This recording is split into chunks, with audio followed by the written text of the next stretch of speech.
Hello, everyone. Welcome to the Universal Dialect Show. This is your host, Chris Cipher 73 Cabrera, and I'm kind of going a little off kilter. Normally, my interviews go in the route of the paranormal, art, music, but I'm a huge fan of sports, and particularly my favorite team is the New York Mets. So I've been following this individual for about a year now. His name is Ryan Finkelstein, and thank you, man, for coming on. Yeah, for sure. Happy to be here. All right, brother. Let me run through a little dossier of your background, okay? This is what I Okay. found, my research. All right, you're a graduate of Florida Atlantic University. What did you major in? Journalism. Journalism, and you got the Yep. degree. You're good to go. Yep, got the degree. All right. Multimedia journalism, I think is what it actually says. All right, man. Managing editor of Just Baseball, former associate editor of MetsmerizedOnline.com. Ryan has contributed and written for various publications such as 12 Up, The Cardinal Nation, Sports, Lifestyle, and Culture, and Playmaker headquarters or HQ. Yep. And currently, he's the host of Locked On Mets, the only daily podcast on the New York Mets. All right, brother. So Right. we were just talking, and yeah, the past calendar month has been really rough, man. Um, I think it was what in June we were 10 and a half games up. Yeah. Um, everything was looking great, and then all of a sudden the Braves decided they just didn't want to lose. But I think there was a lot of missed opportunities by us. Do you agree, disagree? Yeah, this past month there was a lot of missed chances there. I mean, you had the sweep at the hands of the Cubs, and I mean the Cubs aren't the Pirates in that division, so I do think that that's a better baseball team than we probably give them credit for. But still, to get swept and not even take a game that hurt, to lose to the Nationals, and we're watching right now, the Mets are about to sweep the Nationals. That's a terrible team. There's so many games, even like I was thinking that the Athletics game, you give Jacob DeGrom a 3 or 4 run lead in the first inning, you don't win that game. So just a lot of missed chances, and that they won, especially when it's a division this close. Where I'm not sure what the Braves are going to do today, but they might finish with the exact same record as Atlanta. To get to that point where one game could have made the difference, Right, and right. particularly with the way they played this last month, because when they beat the Dodgers at the end of August, leading into September, you felt like they had kind of won the division. They had a 3 game lead, and you looked at the schedule and you only saw that series with the Braves and one against the Brewers that looked difficult. And so then the way it's played out has been a little unfortunate. I think it's kind of taken away from what's been an amazing season, where I'm at the point now that the season's over and I'm able to step back and go, like, it's the first time the Mets have ever won 100 games since I've been alive. So maybe I should appreciate what we just watched a little bit. But the ending just makes it a little bittersweet. Right, right. So, when did you become a fan? I was born into it, man. My dad is from New Jersey, big time Mets fan. I was in Mets clothes before I could walk. So yeah, this was not a choice for me. I'm fortunate now that I'm able to have it as part of my career. Right. And so it's not just pain as a Mets fan. There's a little bit that comes with it now. But yeah, it's been a good ride. I've always was a diehard Mets fan, and I always me and my dad would always be talking Mets baseball. So it's kind of crazy that now I've taken a career path that leads right into that. So what years did you start? Like I know you were born into it, but what years were those? Yeah, so I was born in '95. Piazza was Wow. my favorite player. Yeah, Oh yeah. man. I'm an old guy, man. I'm 49. I started in 83, bro. Sorry to make you feel old, man. Some of these No, days I'm feeling. it's cool. It's funny. The company that I'm working for, it's just baseball. A lot of these guys are, right out of college, and I'm Right. like the elder statesman. I'm starting to feel a little old. Like my girl the other day when I turned 27, she's like, "You're in your late 20s." I'm like, "Don't tell me. I'm in my mid 20s still. All right, There give you me some go. time." There you go. Let her know. I'm in my mid 20s. Yeah, yeah, still my pride, man.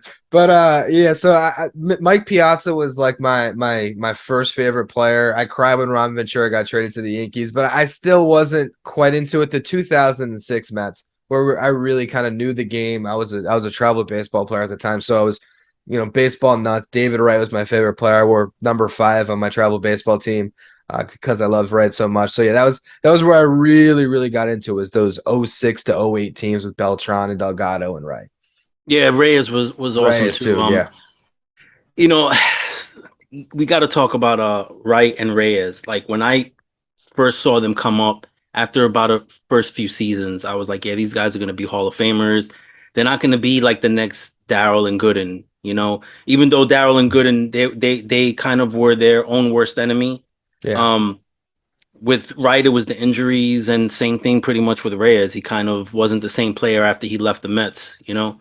Yeah, So I'm pretty sure that was tough for you watching that, once after that 2006 season and they just kind of just disappeared, like, everybody rode yeah. off into to different directions, and I don't know, it was crazy. But tell me a little bit more about your background, Ryan. You were born and raised where, in Jersey, you said, or you were No, so my dad's from Jersey, but him and my mom they moved to South Florida. So I'm born and raised in South Florida.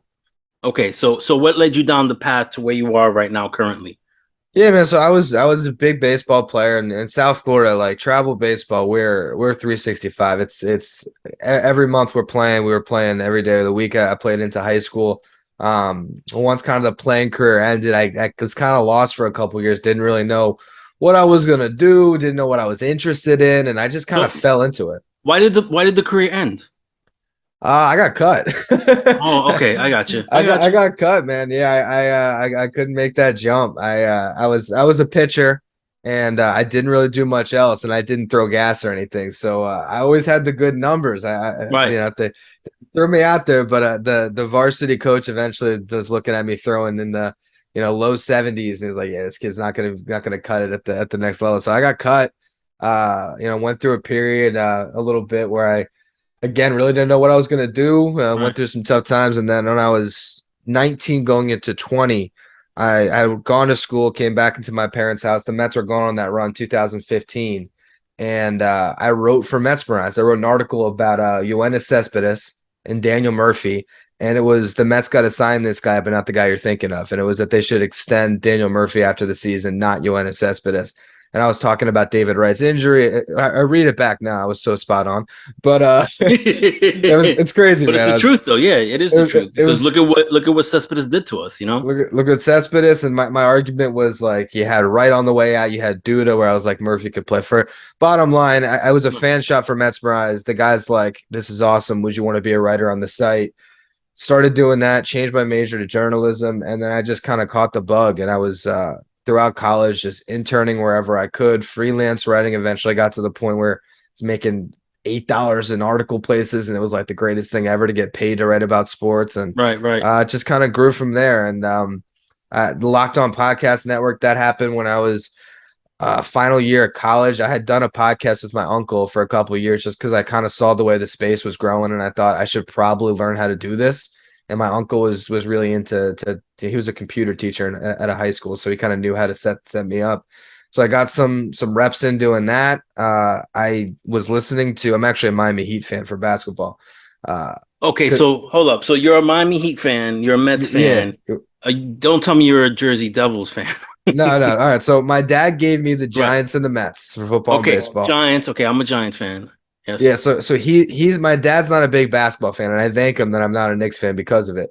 And so I grew up down here, South Florida. Shaq comes into town when I'm like, I don't know, 7 or 8 years old, or I mean, maybe it was 9, but yeah, Shaq and D Wade. I became a huge Heat fan from that, and been a Heat fan ever since. So, anyway, I was listening to Locked On Heat, and I was like, wait a minute, you're a team every day. Do they do this for the Mets? And I was just trying to listen to Locked On Mets, Right. actually. And I go to the website, I see all these things where it had like the pod art of what it was going to be, but it said like coming soon. I'm like, all right. And at the time, our CEO, David Locke, his email was right on the website. So I reached out and said, I'm into podcasting. I'm a journalism major. I'd love to host a show. I ended up talking to him on the phone. And at the time, I had no followers on Twitter or anything. And he basically just told me, like, we'll keep you in mind, but, kind of no. Been a couple weeks. I still didn't really see a show up or anything, and so I just started emailing him episodes like as if I had the show.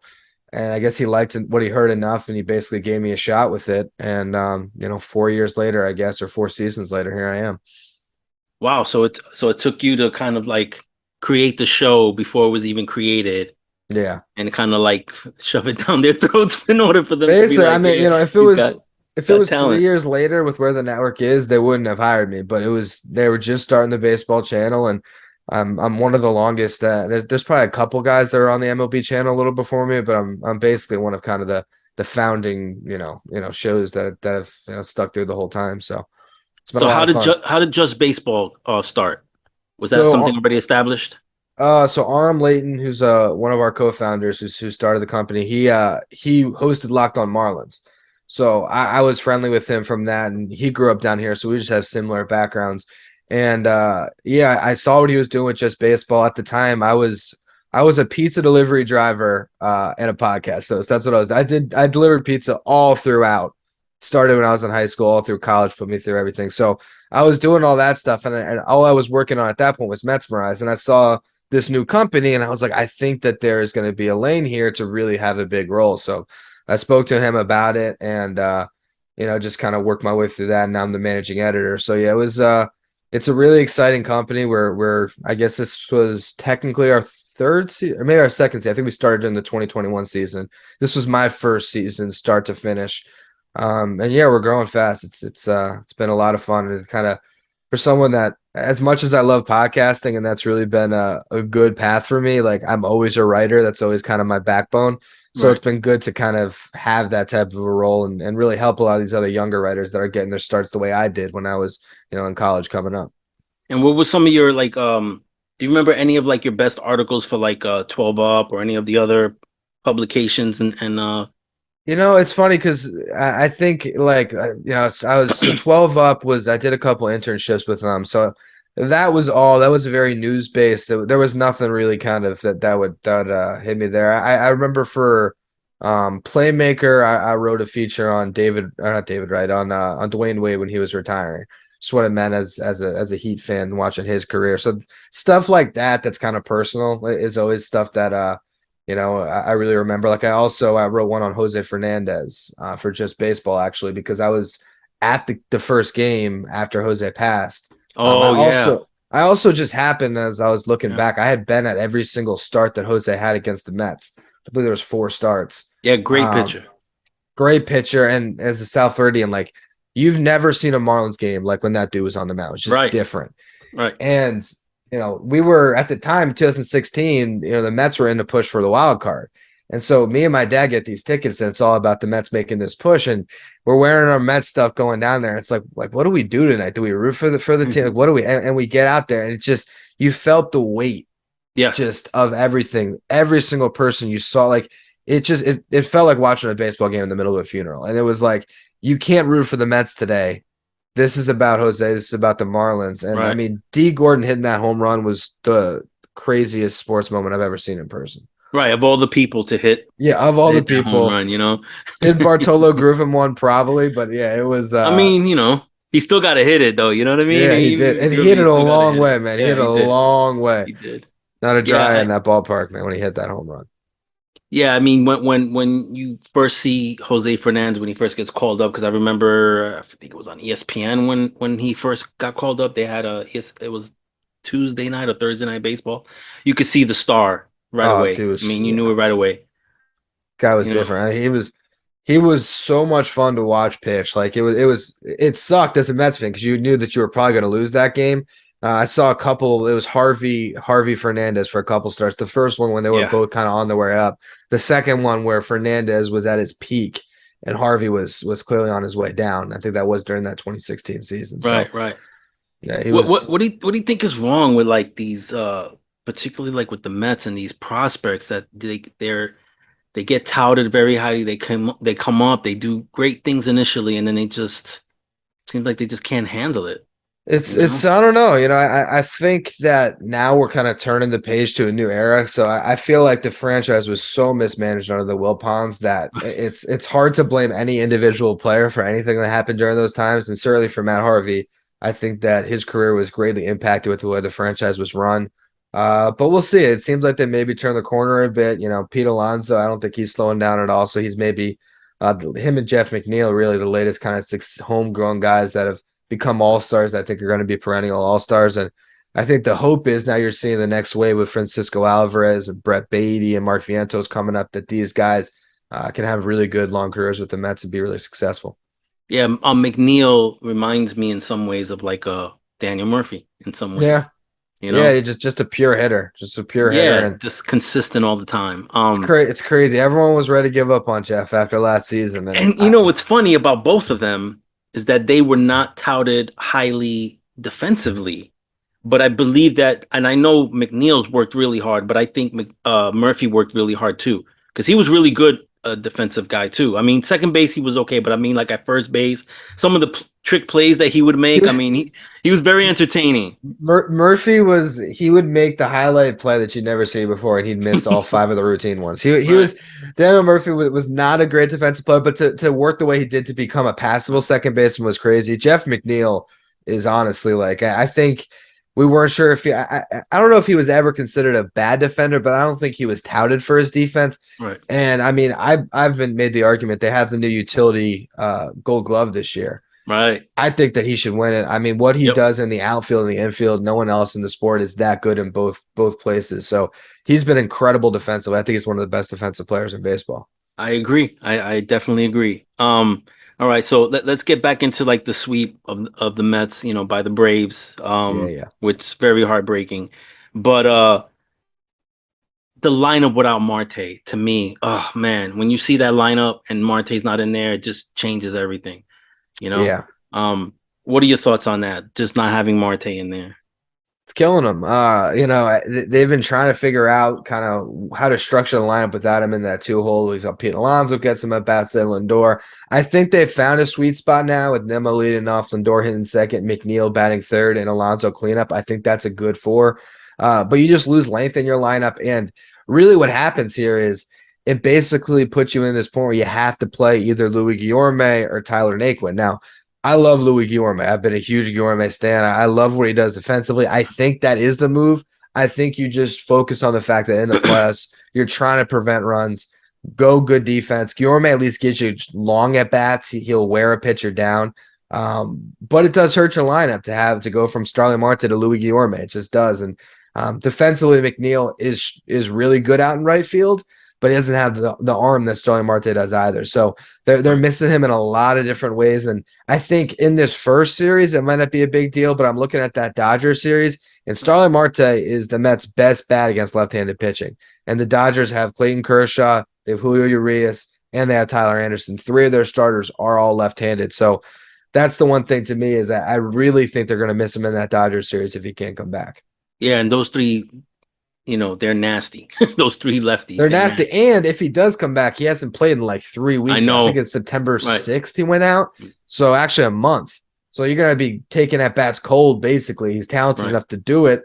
But yeah, it's that if the Mets don't make it where we want them to go this year, you're going to look at that injury. I know people hate when a fan makes excuse for a team because of injuries, but that's a big one for this team. Right. Yeah, it's true. I mean, it's obvious. You can tell things started to change when he wasn't in the lineup right away. Yeah. Um, what was I gonna say? The pitching. Okay, so DeGrom hasn't been pitching that great, like not to his level. And it seems like Walker's doing what he was doing last year, which is kind of fizzling out towards the end. And Yeah. then Carrasco's up and down. What are your thoughts on like that situation right there? It's tough because the DeGrom thing. He set the bar so high for himself. I was mentioning this on another podcast this week when I was on the Just Baseball show, and my guy Arm Lane on our group text, he was like DeGrom's cooked. He was joking, but it was like, man, come on. And then DeGrom struck out like 9 of the next 11 batters that game against the Braves. His stuff is still nasty. He'll figure it out. The problem is he just spent 4 years where he wasn't human, and now he's showing some humanity, and it's not the right time. And I think part of it is just, you don't have a full season. He came back and the stuff just played, and now he's working through your normal lumps that any pitcher will go through. It's just how quickly can he figure it out? I think he'll rise to the moment. I'm not worried about DeGrom really. Scherzer didn't have his best outing against the Braves, but that's a good team. And playing the Braves in Atlanta is a lot different than playing the Padres at home. So I think that those two will be fine. I think that they're good enough. And the prospect of going into that wild card round where you could have most of the innings pitched by those two guys and Edwin Diaz, I feel pretty decent right now. I feel pretty confident the Mets are going to make it out of that one. When you get to that series against the Dodgers, though, Chris Bassett going against that team, we'll see what he looks like. There are some times where you get Bassett where he's on, that all the breaking pitches are working. He's that computer out there with all his different pitches, and you're like, this guy's amazing. There's other times like against the Braves where he can't put anyone away. So Bassett is really the key to me. And then what they're going to do with that final spot in the rotation, I think that even though we've been talking about the bullpen all year, I could see them leaning pretty heavily on the bullpen whenever one of those top three guys isn't starting, whether it's Carrasco or Walker. I could see them having a quick hook and go into that pen. I am curious which one gets the nod, if it's Carrasco or Walker. I kind of like Taiwan a little bit more right now, which is crazy because I've always been a Carrasco guy, but I think that Taiwan Walker's splitter is the best pitch that those two guys have. And so, as a weapon against the Dodgers, I would maybe lead Taiwan, but I'm not confident in either of them, to be honest.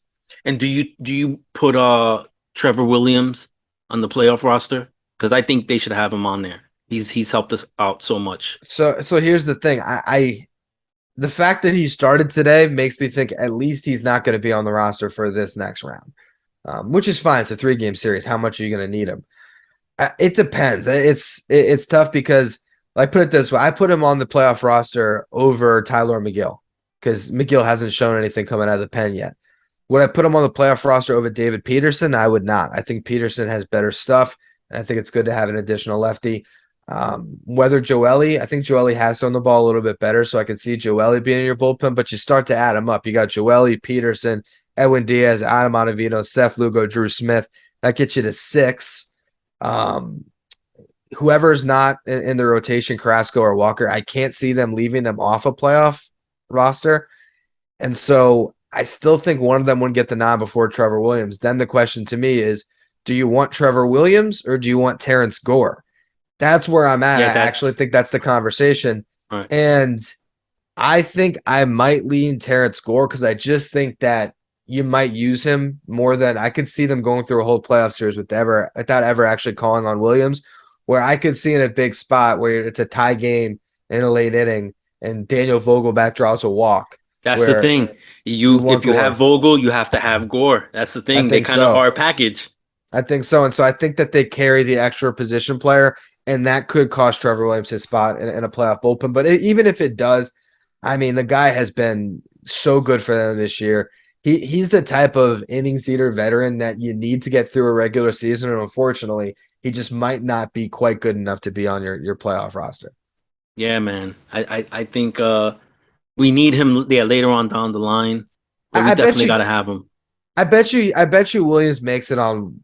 He'll be on the roster for one of the series. I don't know if he'll be on for all the series. He's not. I don't think he'll be on for the wild card round. But I think especially when you get into a 7-game series, maybe that's where they think they need him a little bit more. You think McGill comes or no? You think they leave him off? I think McGill he just didn't show enough out of the pen, All and right. he's not stretched out to be a starter. I think Tyler McGill is going to be a big part of their rotation next year. I think he's going to have a chance to win a job out of camp, but based on the injury he had, like I don't know how you could put McGill in there over Williams or even a David Peterson. I mean I Peterson agree. has just been better this year. I think he has right now. I like Peterson's stuff more than honestly a lot of guys that have pitched around the Yeah, bullpen. His slider is nasty. yeah. He's not as consistent though this year. Peterson. He's up and down too, but he's out of the lot. He's probably the best. Yeah, I and would say honestly, that. when I look at the future of the Mets rotation, I mean, obviously Scherzer's locked up for 2 more years. Hopefully, they re-sign DeGrom, but like David Peterson is as much of a lock that I can think of to be in the rotation for the next 5 years as pretty much anyone the Mets have. I mean, Right. he's cheap, he's a good lefty, and I think he'll continue to get better. He's also a former first-round pick, so you always can kind of Right. project that those guys might find themselves a little more as they get through their So do, career. so do you think he's what we wanted in Mats? I think so. And honestly, it's funny because I did this whole thing at some point, probably when Mats was finally traded, where I basically compared Mats to John Neese because John Neese got killed Yeah. throughout his Mets tenure. And the problem was John Neese had to be the ace of a terrible team. But you look at John Neese's numbers, and he really had a pretty solid career. So if Yeah. David Peterson could be a John Neese where he's actually in the proper role, where he's your fifth starter for the next couple of years, I think the Mets will be pretty happy with what they get out of him. Yeah, Nice's role was very similar to Shields. Remember Shields when they had Yeah, a he was kind of like our ace for a little bit, but he yeah, wasn't that bad though. yeah. He wasn't that bad. All right, so I read message boards. I listen to a lot of different podcasts, and people tend to think that the Wilpons that they're like completely gone, which they are. You know, they sold the team to Cohen and whatnot. But I still believe they have somewhat of an imprint on the Mets, and that's through their through the minor league system. And I feel because of that, we weren't able to make the deals like the San Diego Padres were able to make because we don't have that great of a minor league system. And we weren't willing to trade our top prospects, you Yeah. know? Do you agree with that? What are your thoughts on that? And what do you feel about like the acquisitions? Because I mean, I like Vogelback. I'm pretty sure he's a nice guy. You know, he's got power, but I mean, he clogs the bases. He's not consistent. I like Naquin, even though I believe they acquired him before the trade deadline. Because he's athletic, he's got some pop. He could play. He could play the field. And then Ruff. I mean, you know, Horrible. horrible. Yeah. What are Yeah. your thoughts on that, man? Well, I would say that as much as the deadline as a whole wasn't a success when we look back on it, you look around baseball, no one won the deadline. I mean, even the Padres, they win the deadline, but like Juan Soto didn't start hitting until 2 weeks ago. Right. So it's the deadline's always a crapshoot. I think to your larger point about the farm system, I mean, I've talked to a couple of prospects that have been in other places. Like the Mets were in the Stone Ages with everything. Like they were cutting money everywhere they could, and a lot of that ended up in the farm system. Now, they've done an incredible job. If you look at their first round picks, they actually have a really good scouting department.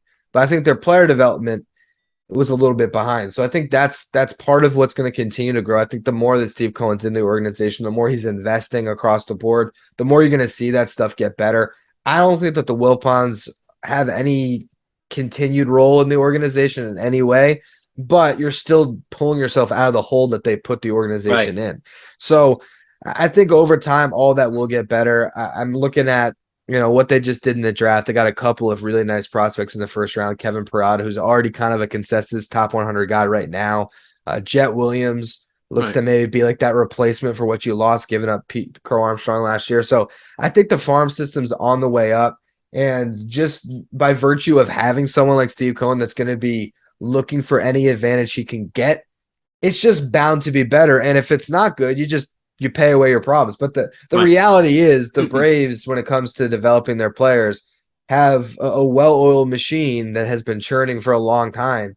And so it's really tough to bridge that gap. And the fact that the Mets were able to this year in just his second season really is a testament to everything that he's invested into the franchise. Right. Awesome, brother. I like that answer, man. There was a post that you put up on Twitter on the second of I think you know what I'm talking about on October the 2nd, and this is after Vientos struck out. It was one where your dad said our farm system sucks, but I know it was emotional. He was emotional, and he didn't really mean that. But what's your grade on our farm system and the guys that they just recently called up? That's why I love watching games with my dad and I love talking to him because he kind of gives me like an insight on the emotional Mets fan. Not that I'm not still a Mets fan. It's not like I don't care when they win or lose. But whenever stuff happens, I'm always turning it in the lens of how am I going to make this my next show, my article, whatever. So I just don't get as high or low anymore. So he really keeps like he gives me like a pulse of the fan base. But I think the farm system's in a good spot. I think you're seeing right now, Francisco Alvarez, like that's your future right there. To see the talent he has, he's going to be a big player. I love Brett Beatty. I think Mark Vientos, whether he's with the team or he's a trade piece, I think next year he's going to get a lot of run at DH, and I think he's going to show a lot of people the power because I legitimately believe he could be a 40 home run guy, whether that is a 40 home run guy that gets on base at a 280 clip or a Right. 40 home run guy that's a potential all-star who's getting on base at a good clip. We'll find out. But I think those guys are really promising that are pretty much here. And I like some of the guys coming up, like Alex Ramirez. Watch out for him as a center fielder. They have a lot of pitching right now that's just kind of scratching the surface, and you don't know how they're going to pan out, but there's a lot in the pipeline. You look at the St. Lucie Mets that won the championship this year in Low A. There was a lot of talent that came through there this year that is going to start to get into the higher levels, and that's really where you can tell what they're going to be when they get to high A, double A. That's where you start to see what the chops of these guys are. But I think the farm system is definitely trending up. It was always a really top heavy system, and it kind of still is. But I believe with the draft they just had, they're starting to get a little more depth in that farm, and we'll just see how they can fare in the international market. That's always kind of the big thing. Who are these guys that you're signing? What do they turn into? Like they got the big guy Simone Juan. Yeah. Uh, Yeah. I have no idea who he's going to be. I could lie and tell you. I don't know. The guy's 18. I haven't watched him play Right. baseball yet. Right. But in 2 years, he could be where Alex Ramirez is, and you think, okay, here's the next future of the Mets outfield. So it's definitely going the right direction. So, what do you see Alex Ramirez ceiling? Do you see him as like a He's Julio Rodriguez type, or I don't know if I want to put that on him, right? because I got you. I got you. I mean, Julio Rodriguez is the 1% of prospects, right? Julio Rodriguez, Michael Harris this year, these guys have just been insane. But he has the potential to be a five-tool center fielder. It's kind of like with Francisco Alvarez. I've thrown around a couple times just based on him getting called up and, before he was like what it would look like if he was called up at this age. And I compared him to Miguel Cabrera. Now, what I said was, I'm not saying he will be Miguel Cabrera, but there's a potential with his talent that he could be. And you can't say that about a lot of prospects. So when you're talking about prospects, you're always looking at ceiling and floor. And I think with Ramirez, you're too far away to know what the floor is going to be, but the ceiling is really high.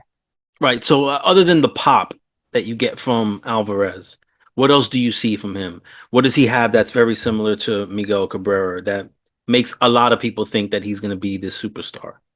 Yeah, well, I mean, from watching him in person this year, I mean, the one thing I'll say about this dude is he probably won't hit for the average that Cabrera did, but the game has kind of evolved. Like he takes hacks, man. Like you feel it in the when you're watching him and you're close. I was at a minor league game, so you get pretty close. Like you feel the bat speed from 100 feet away. I mean, the guy just takes monstrous hacks, and to hit at the levels he hit at such a young age, that just shows you that he's a natural hitter, and over time as he develops an approach, it's kind of like what we've seen with Pete Alonso, where now he's got his strikeouts under 20%. It's an evolution, and it seems like he really cares about the game, really cares about improving. I'm not sure what he's going to look like as a catcher yet, but if he can be a passable catcher, to get that type of an offensive player at the catcher position, that's going to be huge for the Mets. And now that they have the DH, you can do what the Mets would have loved to do for all these years with Piazza, where you can catch him when you get to the playoffs, he'll be your catcher, but you can get him off his feet through the season and really let him get through 162 as a really good hitter too. So, talk about Vientos, because I think that when you have a Alvarez and you have a Vientos, that's where the problem comes in because they're A very little bit, limited, yeah. right, defensively. And so you can't have both of them play DH at the same time. One of them might have to play the field. So you got to hope that one or both of them get adept at playing the field somewhere, whether Vientos plays. And that's another thing too. What about Beatty? I mean, Yeah. what does he look like? I mean, Yeah. when I saw him hit that first home run, the swing wasn't even like a hard swing and that ball went out. So he's Yeah. got a very smooth swing and he's got what they call like hidden power, like you don't expect it. Yeah. But field wise, I mean, you hear a lot of different things, very similar to kind of Alonso, where Alonso wasn't touted as a really good fielder, but he worked on it, and now to me he's great. What do you see Beatty, Vientos, and Alvarez? How do they fit on this team? That's the thing. So it's tough because I think Beatty can be your third baseman next year. You still have Eduardo Escobar, and I think you look at his season as a whole, and you think, all right, you can get a replacement. You look at Escobar in September, you think this guy should be the starting third baseman for the next Right, three and that's years. another thing too, Escobar. Like, he's not quick. Like he Yeah, doesn't have a really good first step. And we got him for a couple of years. So what do we do with him? Again, DH is you can only put one person at DH. You yeah, know, yeah. So I think going into spring next year, Brett Beatty's going to be competing with Eduardo Escobar to be the starting third baseman, and I think he will ultimately win that job. And I think Escobar will get some time at third, at second, at DH. He'll be a bench guy. He's a great leader. Mark Vientos, they're in an interesting spot with him because you could see him basically filling the role that they haven't been able to fill all year. JD Davis had it. Darren Ruff has had it. And he might have it. Vientos might be it in the playoffs. We don't know what they're going to do there. But I still see him as maybe that compliment. They'll have Vogelback back, so you could see the two of them being your DH next year. And I think that it becomes a problem if they're all great hitters. So Yeah, we'll see. it's a good problem. It becomes a good problem. Until then, you're just, I think Vientos will factor into the mix. They could absolutely trade him this offseason. I could see that as well. Basically, defensively, if he's going to play defense in the big leagues, it's likely first base, and I think the Mets had that pretty much locked down with Pete. So Vientos is in this spot where he's almost in the same place that Dom Smith has been, where you just don't know the long term potential, Right. but for now, I think he's a big league hitter. I think he'll prove that next year. It's just a matter if that's with the Mets or if they use him as a trade piece. Yeah, you brought up Dom Smith, and I totally forgot. I totally forgot we had Dom Smith. So what do we do with Dom Smith? I mean, you Probably know, non-tendered if I had to guess, which it yeah, sucks because I mean he's my favorite player on the team. Like who doesn't love Don Smith? If you've been following him and following his career, he's such a good dude. But he struggled, and I honestly look forward to him going to like a Pirates, or some team that's doesn't have any chance of the playoffs. But before he gets into free agency, he can maybe just get 600 plate appearances on a bad team where he can just play first base every day, where we know his defense is really strong, and can try to build a career for himself. Ahmed Rosario, I don't think he's ever going to be a great player, but he's gotten the chance in Cleveland. He's been a key player for them still. So you see these guys. Some guys have to leave the Mets to find success elsewhere, and then of course, if they do find success elsewhere, I know Mets it fans, sucks. yeah, you hate it. You hate Yeah, seeing it Travis sucks. d'Arnaud on the Braves. I mean, trust me, I get it. Yeah. But Oh, I don't Murphy. think Murphy Murphy. killed us. Well, Murphy, trust me, that's where I got my start writing. The Mets should have kept Murphy. But like Travis d'Arnaud, for example, that's a guy that, as much as he's had success since he's left, I don't know if he ever would have had that success in New York. I feel like he had his opportunities. It didn't work out. Do I think the Mets should have brought d'Arnaud back after Tommy John and only given him 25 plate appearances before they cut him? No, that was a Wilpon mistake. But Right. I don't know if he'd be an all-star with the Mets. And obviously going to Tampa and then going to the Braves, he's been able to establish himself. 9-2, top of the fifth, by the way. Yeah. Yeah. What, um, 6 runs since we started talking or something yeah, like that? 6 months. 6 months. Yeah, we're lighting them up. I think man, I forgot who somebody hit a home run. But anyway, all right, so we talked about the prospects, and I know that on Just Baseball you concentrate a lot on prospects, and I'm a prospect guy. So we're gonna go into like again our prospects for a little bit, and then we'll go into like prospects, around the major leagues, if you don't mind. Yeah, for sure. Um, Mauricio, next Soriano. I mean, he's 6'5". They have him at shortstop. Does he stick there? Like, what? I picture him like a Darryl Strawberry, like putting him in right field or something. That's where I have him too. I talked about this on my show. So I took a trip this year in May.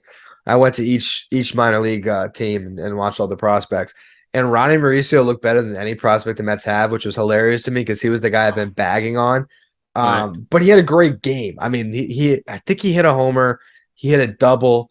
Every single ball he hit was deep into the outfield. And I mean, as an athlete, the dude I mean, the guy's chiseled, he's huge. Um, I compared him to Joey Gallo after I saw him, where because his approach is just awful at the plate. And if you look at all the data, like the right. guy swings at everything. Um, he's the type of guy that if I had to bet on making it or not making it, I probably bet that he won't make it, which I hate to say about someone, but that's just the way I feel about it. I think that if he can get himself into the point, he has to be able to get himself into good counts where he can kind of guess. And if he guesses right, he's going to hit a lot of home runs. Right. But it's like Joey Gallo, like I said. And the thing about Joey Gallo is Gallo draws walks. So Gallo, at least he hits 190, but he might get on base at a 350 clip in a really good season. I don't think he'll ever hit for the highest of averages. And so if you're not drawing your walks, it's going to be tough for Mauricio to really stick as a big leaguer. But you talk about ceiling, the guy's got an incredible ceiling. I just think the floor is pretty low. I can see him Right. really falling out. So do you see like okay, so I know you don't know him personally, but I'm just saying like, is there any way that maybe, with training, would he be receptive to listening to, because I know sometimes players don't listen to their coaches, you Yeah. know, would he be receptive to something like that where he changes his approach in the future? Because I I mean, mean, he's still young, right? How old is he? He's in his 20s still. he's early to maybe 22. He's young. There's always a chance with him, but I think the industry kind of spoke on Ronnie Mauricio at the trade deadline. If Ronnie Mauricio was heavily on the table to be moved, they would have loved to use him to get a big piece. And not to say nobody wanted him, but nobody wanted him for what the Mets were asking for. So, um, I think he's still on the block. I think that if you have I could very much see, let's just say the Mets do decide to keep Dom. I could very much see like Dom Smith and Ronnie Mauricio getting traded for like a reliever this offseason. It would shock me. I just don't know the value he has. I think they're gonna keep running him out there as a shortstop and see what happens, but I would not count too much on Ronnie Mauricio. So do you see his ceiling possibly as like a Wilson Betterment? I don't know if you know who Wilson Betterment was. I'm not familiar with Wilson Bedemet. He was a like a top prospect for the Braves. Pretty Okay. much like a Mauricio, like initially, like supposed to be like his power hitter, and he had a decent career. He was a switch hitter, just like Yeah. big guy, just like Mauricio. He had a decent Like I career. said, I think his ceiling is Joey Gallo. If he ever reaches that ceiling, I don't know. And I think there's a good chance that he could be a guy that'll strike out 270 times and hit 40 home runs in the big God. leagues. That's what I think about him. Okay, I I got you. I got you. All right. So let's get back to let's get back to Alex Ramirez, man. yeah. What's his ceiling? What do you see? Can you comp him to anybody? I haven't watched enough of him to give a direct comp, but I mean, what I would say is he has the potential to be a five-tool center fielder, and the Mets don't have anyone else in the organization right now that we can directly say that about, unless they're planning on moving Jet Williams to center, who they just drafted. But Right. he's once these guys graduate, he's the best prospect in the Mets farm system. Once Alvarez and Beatty are officially up, he's the best prospect they have. All right. So he's the next in line. Yeah. And Parada, how long do you think it'll take for him to run through the minors? And again, he's a positional. He's a person that he's catcher. We have Yeah. Alvarez. What do we And do he's with what do we he's do with not that? necessarily a great catcher either. So it's funny because when we were talking before about Vientos, I was actually thinking like, yeah, Parada is kind of another one that'll be in that mix and potentially, I mean, a college player. He obviously was in low A at the end of the year. Next year he'll start in high A, but he could skyrocket through the farm system. I see Kevin Parada as a guy that will tear the cover off the ball in the minor leagues and very much will be on the table at the deadline next year. Assuming that Alvarez kind of breaks out the way we expect, because I really think that the catcher position for the Mets long term here is I think that Tomas Nido is the type of guy that they can retain. I think he's I said it 2 years ago. I say he's the backup catcher of the future, which I'm like, it's like a backhanded compliment, but it's Right. true. I mean, that's the type of guy that he is. He's a great defensive catcher. He's actually hitting great right now. Right. So I He's mean, got some pop. Nito's the starter in the playoffs for the Mets this year. Right. But I think it'll be Alvarez and Nito long term. We'll see what they do with James McCann. I think Parada is the guy that they drafted because he was the best player available. And if he becomes your DH, he becomes your DH. But I could see him being moved at some point too. Oh wow, that'd be crazy. I mean, the personality was awesome. Like when they interviewed him and everything, he seemed real humble and everything. You never know, and it could be. I mean, you look at the Braves right now with Darnell and Contreras. Right. You could see the Mets, have those two guys, Proud and Alvarez, and maybe even Nito having a three catcher mix. And whoever's not catching is DHing. I mean, Right. these guys are really talented hitters, and that's why the Mets drafted them. Do you see Prada athletic enough to play maybe in the outfield or left field? No. I don't know. I haven't seen enough of him yet to give you an honest answer on it. So he'll All be I've like a Duda in the left Maybe, field. yeah. All I've heard about him is at catcher, and I think that there's work to be done as a Right. catcher. And so, obviously, his value is to be an awesome offensive player at the catcher position. So that's where they're going to develop him. I'm sure, if it's with the Mets or another team, he'll probably be able to play some first base too. But I think that's a future problem. Next year, it's going to be about him playing. I'm sure he'll start in Brooklyn and probably finish in Double A, and we'll just see. He'll probably, if I had to bank on anyone to be like the minor league player of the year next year for the Mets, it's Kevin Parada. Yeah, and then you brought up McCann. Like, what do we do with that? You You eat know? $8 million and you trade him somewhere else. Yeah, yeah. I mean, oh my God. I mean, he seems athletic. He looks like a big dude. I mean, it just like he just doesn't look like a Major League Baseball player. you Not to know? pat myself on the back, but I hated that contract as soon as it happened. I was pretty Yeah. loud about it, and the reality was he was great in the 2020 season. And I think he might have been an all-star in 2019. With But Chicago, right? with Yes. Chicago, yeah, but his first half, he was awesome. Second half fell off completely. So I'm like, which is funny. It's almost stealing a Brody Van Wagenen line with Zach Wheeler, but it was like they paid him off 2 good half seasons. That's what they did though with this Yeah. guy. And unlike Wheeler, it was true. So yeah, I think they got on this 2 more years after this. I want to say it's like, what was it, 4 for 50 or something? So maybe 12 and a half he's making. It's not a crazy contract.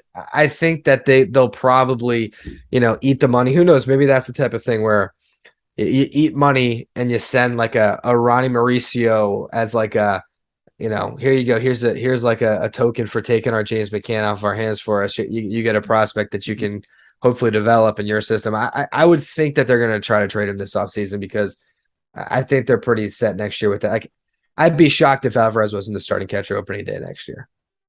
Man, that's a bold claim, man. Well, he's up now, and Right. he's. I just now that they've already decided to go to him, especially because you will still have Anito. Uh, But is he good? is Alvarez good? Yeah. I Behind the think he's. plate. I think he's going to be. I think that he's progressed a lot throughout the season. I think Okay. he has a whole offseason to develop. And if James McCann's still on the roster come spring training, that would probably tell us that maybe his catching isn't where it needs to be. I But got you. I feel pretty confident that they're going to get him there. And the best way to teach him is at the big league level. So you learn throughout games during the season, and he'll have some growing pains, I bet. But the potential, like he's your future backstop. So I think it's time to go to him. Right. So I guess we're hoping that he's like Alonso, wasn't Yeah. touted highly defensively, but works on it and eventually, it becomes Yeah. serviceable. Yeah, and he's a strong guy back there. I think that his arm is pretty good still. So it's a matter of the nuances of catching, calling a game, pitch framing and all that. But who knows? I mean, one of the things that I was saying too is I was like, if this electronic strike zone gets here, Alvarez becomes that much more valuable because who cares what it's looking like? Right. The framing, we The don't care framing about doesn't that matter. anymore. Nito's value takes a huge hit. It's just kind Right. of a funny thing that we could see in the next Right. couple of years. Yeah, you were saying I think Locked On Mets. I heard it today about Piazza, how his bat made up for his defense. But I mean, you had said that he had worked really hard and he was serviceable. So, and if we did have the Yeah. DH back then, he would be more valuable. Because Yeah. you know, Yeah, for you can sure. play For him at sure. first, you can DH him, and you can catch him. You know what I mean? You have Yeah. options essentially with him. All right. So in our minor league system, you don't really hear a lot about our pitchers. I haven't personally. I've heard more about Beatty, Vientos, and Alvarez.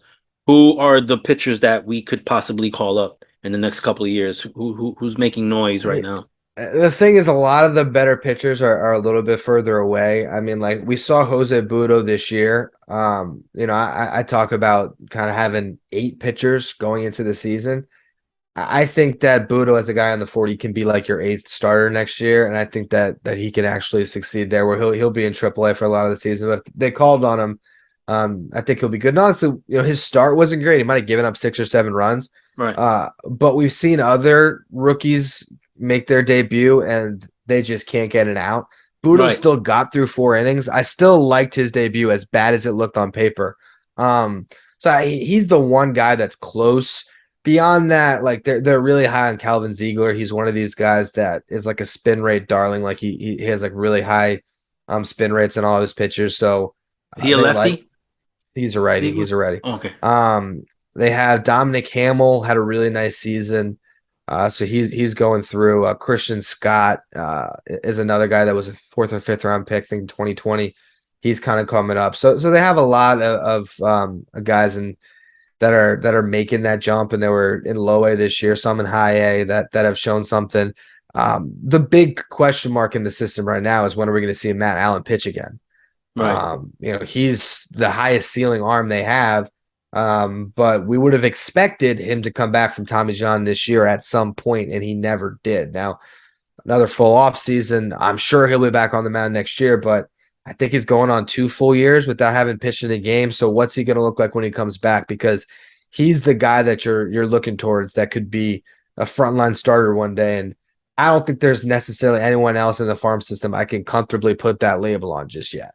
Right. So what would you think his comp would be? Like what would you comp him as before the injury? Like who Yeah, was he being comped to? he throws hard, had a good breaking pitch. I think he had a good curveball. It's been a minute since I've really read up on Matt Allen. It's almost like I forgot his scouting report because I haven't seen him for so long, to be I know honest he's with a you. big kid. I know that. Yeah, he's a big kid. I remember like some Matt Harvey stuff being thrown around, but again, that was a couple years ago. So we'll see what it looks like when he gets back on the mound. I know that he was really highly touted. They expect a lot from him, but again, when you get to the point where it's been a couple years, like we just don't know anymore. He's a big question mark. Right. All right. Well, let's get into like the minor league overall. This year we saw an influx of young players getting called up. You know, Abrams, Adley Rushman from Baltimore, Bobby Witt Jr. started the season. You know, he made the starting lineup from the beginning. You know, opening day, and Julio Rodriguez. You know, Michael Harris. Um, let's talk about those players. Like, which one of those do you like the best? Who's going to This be the year, superstar? Oh, yeah, I that's hate to tough. say it.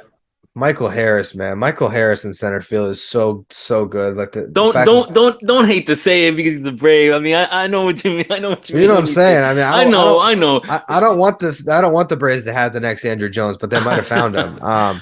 That guy's so good. Julio Rodriguez, I think, has the potential to be the best player in baseball one day. He's really promising. There's so much talent in the game right now. I mean, you're looking at like I don't know if you watch any Diamondbacks, but I saw Corbin Yeah, Carroll lay out a triple yeah, the other day. I'm like, I've never seen speed like that on a baseball yeah. field. The way he was cutting the corners and stuff. So there is a lot of talent in baseball right now. It's Didn't the they game. send down Alec Thomas? They had Alec I think Thomas that up I for a think they little bit, did. They and even he's a good have player. it was Jake McCarthy. It's Yeah, crazy. He had a great rookie season. I mean, probably a top 5 rookie in the NL. I literally did not know who he was until I was looking through Fangraphs, and I was like, "Who is Jake McCarthy? Oh, he's a rookie." And I did a right. dive on him, like, "Oh wow, this guy's really promising." So, yeah, it goes pretty deep around baseball. I would say too. You mentioned Adley Rutschman, like the the fact that the Orioles have been in this rebuild for so long, and once he started to get his feet wet, the team took off. Like he seems to be that type of a leader. So Adley Rutschman's another guy that I would look towards. That he could be like the next Buster Posey in baseball. Like Right. he's really good too. He's like a better version of Matt Wieters. You Yeah, know, yeah, yeah. and to me, Harris is a better version of Jason Hayward. Like I'm thinking, Oh like the yeah, spirit of Jason Hayward, possessed yeah. Harris, and is that he's trying for his second time. Because there's some awesome players coming up. So, um, those guys we talked about, they got called up. Oh, you know who else is really good? Gunnar Henderson. Yeah. He's another good prospect for Baltimore. Baltimore is going to be a really good team in a few years.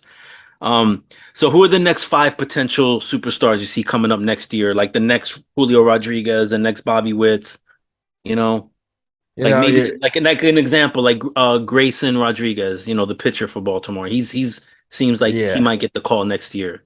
You're hitting an Achilles heel for me. Like outside of the Mets farm system, Right, right, right. I'm not the prospect guy that knows everything. I got you. I got you. It's I okay, man. go to our top 100 at Just Baseball. Arm Layton pours hours into this stuff, Right. and I always say it's the most comprehensive top 100 you're going to find that's not behind a paywall.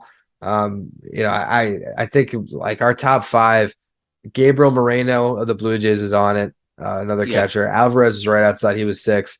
I think Grayson Rodriguez and DJ Hall might have both been in the top 5 from the Orioles. But again, that's not my strong suit. You want to talk Mets prospects? I know our system, but the other systems I'm not as familiar with. All right. So who do you think is going to surprise everyone? Which prospect's going to come out of the blue and surprise everyone? Kind of like a DeGrom, let's say. Out of the Mets system, Yeah, name like three of them and tell me why you think, you know, you say you know the system, so. yeah, put me on the spot again, man.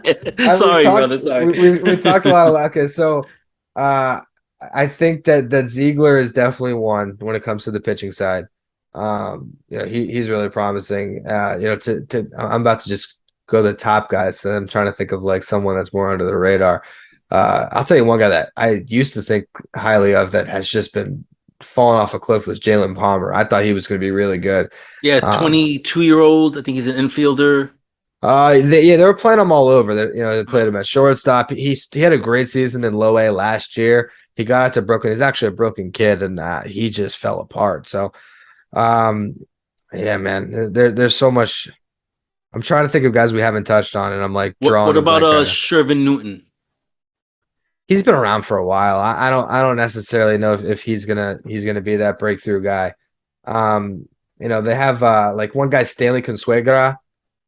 That was pretty good pronunciation if I got that right. Sounded good, didn't it? You nailed it, man. You nailed It sounded good, right? Uh, he's had a really nice year, so he's a guy to watch out for as an outfield prospect. I think he's probably like 23 years old. He got called up at the same time as Alex Ramirez did. Um, so that's a guy too that I would look at. All right, all right. Well, since you don't know much about the minor leagues, look, I'll end it on this. Okay, so I've been watching baseball for 39 years. It's going to be 40 years next year. I remember when I was growing up and watching it, you always saw the superstars in the lineup, the stars in the lineup. There weren't a lot of injuries, but in the last like 15 years, been like a ton of injuries, particularly Tommy John, and just things like right now with we just talked about Starling Marte. He's gets hit on the hand. Back in the days, they would just rub dirt on it and they jump right back in. So, what could you talk about like these injuries, all of that have take these players out for so long and so many of them, like what could we do to change that? Have I you ever don't, thought about that? I think that maybe part of it is the game. Like it's getting so much more athletic that these guys are bigger, faster, stronger. And I think that, these muscle injuries just pop up a little bit more, maybe because of that. There's just so much strain that they're putting on their bodies with the workouts that they do, along with the play. Where it's like back in the day, these guys just ran. I mean, that was it. Right. Especially the pitchers in particular. I mean, maybe running in some band work, and now it's like they are lifting and they're doing all these different things. So, I think part of it, especially on the pitcher side, is this focus on max effort and hitting triple digits on the radar gun and spinning the ball as hard as you can. And I think we've gotten away a little bit from just natural pitchers and just pitching. So I think that can explain the pitching side of it. I wouldn't know exactly if the position players have been getting hurt more now than they did 15 years ago. But if I had to guess, I would say maybe it's just, better athletes that, just bigger, faster, stronger that maybe get hurt a little more. Think because they put their body through a lot of strenuous activity, a Potentially, lot but more. it's also you would think that the sports science is getting to a point that the injuries would be better, not worse. Right. I think the other side of it too is guys probably played through more stuff back in the day where you saw them in the lineup card every single day, but you didn't know what they were going through, and maybe that's the difference. Whereas now we're trying to protect the athletes more, and if you pull a hammy, you're not playing through it. You're going on the IL for 2 weeks and making sure you're Gotcha. 100%. Should we bring Spider Tack back? Should we allow the pitchers to to continue to use Spider Tack so they're not hitting everybody? It's funny that it was such a big issue last year. It seems like it kind of faded away. I would say no, but I do think there should be some substance that's approved by the league that helps these guys grip the baseballs. I mean, certainly Buck Showalter would appreciate with the amount of Mets that were hit this year. So All right, man. So let's jump into like real quick, and then we'll call it a day, man. And again, I appreciate you doing this. I know you could be doing something else, but you're a fan of other sports teams. What do you think of the Giants? I mean, 3-1. We got the Packers coming up. yeah, I feel pretty good. It's it's funny because I told you I delivered pizza, so I would open on Sundays, and so I would basically just be like following fantasy. I wouldn't really get a chance to watch. This is the first season I'd be able to watch the Giants and feel since like high school. So it's been cool to get back into it. I think that the defense looks good. I think they have a good coach, but Saquon Barkley looks like rookie Saquon Barkley again, which is the Yeah, biggest thing. we needed So him. yeah, so if he's back and I got way too excited when I saw OBJ was in the facility the other day. Apparently they threw some cold water on that. He was just meeting some players. Uh, Right, I would love it. And Landon Collins, I think, did meet with the team. So those were kind of the last that when the two of them left, I kind of left for a couple of years. I was like, right. man, those are my guys. So if they get Landon Collins and OBJ back this season, I will be all in. But I think that it's at least a team that'll be close to the playoffs this year, I think. So OBJ's a free agent? Yeah, man, he hurt his knee in the Super Bowl, obviously, and I don't know when he's going to be back, but he's a free agent. I mean, would he want to play with the Giants or go play with Aaron Rodgers in Green Bay? I mean, Right, I know. if I'm him, I'd Right, probably go to Green Bay. But right. as a Giants fan, I'm gonna hold that hope that he comes back home. And what do you think of the Heat? Do you think they make it to the playoffs again? You think they get Yeah, a man. championship this time? Like, Yeah, it's fun. It's fun. The Heat are like really my team, like where uh I can just root for it and I don't gotta, with the mess, there's so much more that goes into it now with my job. So, like the Heat is where I get to be the irrational emotional fan. And I'm all in on the Heat, always am. I'm actually moving close to the Miami area in a couple weeks here, and so I'm actually thinking about looking into season tickets. So I'm right. pretty fired up about the Heat. I love Jimmy Butler. Share a birthday with him. Shout out to him, September That's cool. 14th. Yeah, he's a great player. I like him. He's so good, man. He's been so good in the playoffs that the two runs the Heat have had. Him and Bam. I don't think that the national media gives the Heat any respect because it's a lot of undrafted guys.